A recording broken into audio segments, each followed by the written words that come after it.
आपके साथ नदीम अकरम। ईरान के पहलवान मोहम्मद रजा गेराई ने अपनी जीत का परचम टोक्यो ओलंपिक में क्या लहराया, हर देश में खलबली मच गई। खासतौर उन देशों में ज़्यादा खलबली मची जो ईरान को नापसंद करते हैं और ईरान को लगातार रडार पर रख कर के तमाम तरीके की बातें करते हुए ईरान के लिए नजर आते हैं। इसमें अमेरिका का चेहरा किसी से छुपा हुआ नहीं है। इजराइल किस तरीके से षड्यंत्र रचता रहता है ये भी किसी से छुपा हुआ नहीं है।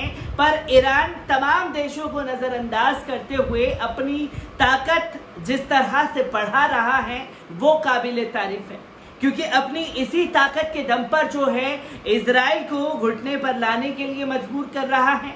तो अमेरिका वार्ता के लिए तड़प रहा है, परमाणु समझौते के लिए। और ऐसे में जब ईरान के पहलवान टोक्यो में जाकर के अपनी जीत का परचम लहरा रहे हैं तो हर कोई प्रशंसा करता हुआ ईरान की नजर आ रहा है। ईरान के पहलवान ने टोक्यो में किस तरीके से अपनी जीत का परचम लहराया है, एक बार इस रिपोर्ट पर नजर डालते हैं। आपको बता दें कि ईरानी पहलवान मोहम्मद रजा गेराई ने जापान की राजधानी टोक्यो में होने वाले ओलंपिक खेलों में स्वर्ण पदक जीता, जिससे पूरे ईरान में खुशी की लहर दौड़ गई।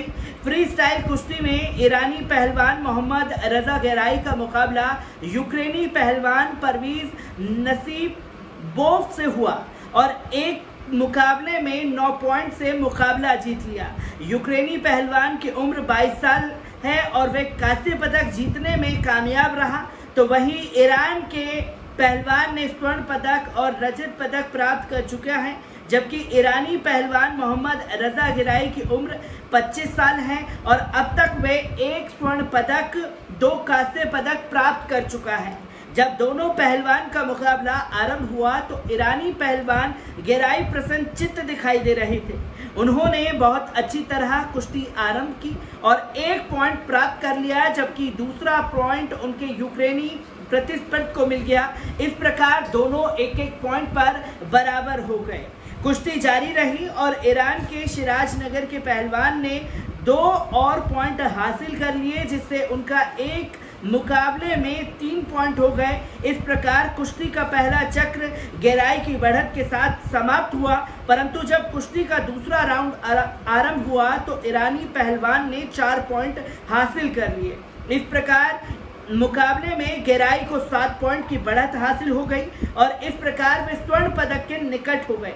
यहाँ पर यूक्रेनी प्रशिक्षकों ने ऐतराज किया और कानून के अनुसार 1 पॉइंट ईरानी पहलवान को और मिल गया और कुछ ही क्षणों में ईरानी पहलवान ने 1 पॉइंट और हासिल कर लिया। कुल मिलाकर ईरान पहलवान को 9 पॉइंट मिले, जबकि उनके यूक्रेन के पहलवान को मात्र 1 ही पॉइंट मिल सका और उसी पर उसे प्रतिस्पर्धा का संतोष करना पड़ा। इस कुश्ती को देखने वाले कुछ ईरानी शिराजी गेराई के मकान के सामने जमा थे।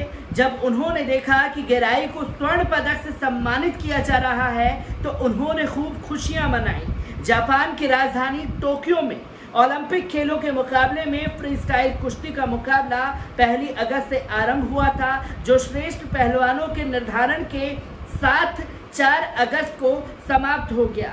ईरान की कुश्ती के मात्र 5 पहलवान जापान में होने वाले खेलों में भाग लेने के लिए टोक्यो गए हुए थे। ईरान की कुश्ती टीम के खिलाड़ियों ने 1 कांस्य पदक और दूसरा स्वर्ण पदक जीता है। खिलाड़ियों की जो ईरानी टीम जापान गई है उनमें 17 अलग अलग खेलों के 66 खिलाड़ी शामिल हैं। तो आप देख सकते हैं कि ईरान के पहलवानों ने किस तरीके से टोक्यो में अपनी जीत का परचम लहराया है और जिस तरीके से जीत का परचम लहराया है उसे तमाम ईरान से नफरत करने वाले देशों में खलबली मची है कि एक तरफ तो ईरान वैज्ञानिक तरीके से सूझबूझ तरीके से पलटवार कर रहा है, तो वहीं सिर्फ हथियार बनाने के जखीरे में ही ईरानी लोग शामिल नहीं हैं। साफ तौर पर वो लोग खुल करके खेलों को भी सपोर्ट कर रहे हैं, जिसका नतीजा टोक्यो ओलंपिक में देखने को मिला। ईरानी पहलवान की इस जीत से खलबली यकीनन मची है और खलबली इस कदर है कि उसे ना तो कोई बचा पा रहा है और ना ही उनकी तारीफ कर पा रहा है।